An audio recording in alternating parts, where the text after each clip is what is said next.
Hello साथीहरू, म चाहिँ भोला माछाको रेसिपी लिएर आएको छु। यो चाहिँ भोला माछा हो। यसलाई फ्राई गर्छु।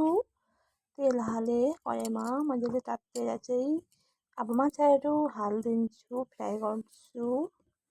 माछाहरू फ्राई गरिसक्यो भने म चाहिँ यसलाई निकाल्छु।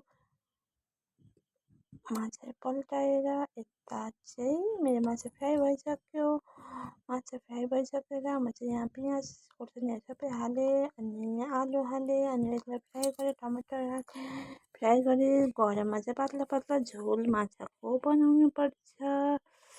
गरममा चाहिँ यस्तो नै मिठो हुन्छ। मैले माछा एड गरिसकेँ। मेरो चाहिँ भोला माछाको रेसिपी रेडी भयो। कस्तो लाग्यो कमेन्ट गर्नुहोला। आजलाई यति नै। Tata, by by.